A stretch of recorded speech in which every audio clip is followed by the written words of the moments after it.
Bu gece bütün sivilizasiya məhv olacaq. Trumpdan şok açıqlama. Gündəm xəbərinin efirində 7 aprel tarixli və bir məlumatı diqqətinizə çatdırırıq. Belə ki, Amerika prezidenti Donald Trump sosial media hesabında İranla bağlı son dərəcə sərt və narahat edici açıqlama yayıb. O xəbər verir ki, paylaşımında daha doğrusu bildirir ki, mümkün fəlakətli senariyə işarə eləyərək bu fikirləri səsləndirib. Bu gecə bütün bir sivilizasiya məhv olacaq. Heç vaxt yenidən doğulmayacaq. Bunun baş verməsini istəmirəm, amma yəqin ki, baş verəcək. Lakin indi tam və tam rejim dəyişikliyi baş verdiyindən digər daha ağıllı, daha az radikal ağıllar üstünlüğü təşkil etdiyi zaman bəlkə də inqilabi və gözəl bir şey baş verəcək.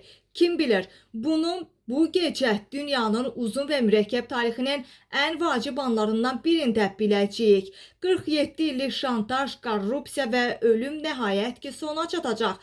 Tanrı böyük İran millətinə xeyir versin. Bu açıqlama beynəlxalq ictimaiyyətdə ciddi rezonans doğurub və analitiklər hesab edirlər ki, məhz Trump'un bu bir sivilizasiyanın məhvi ilə bağlı ifadələr regionda mümkün ən ağır senarilərə, o cümlədən kütləvi dağıdıcı silahların, eləcə də taktiki atom bombasının istifadəsi ehtimalına işarə kimi də qəbul olunur. Qeyd eləyək ki, İran üçün deyil, bu eyni zamanda bütövlükdə Yaxın Şərq və Cənubi Qafqaz regionu üçün də ciddi təhlükə siqnalıdır.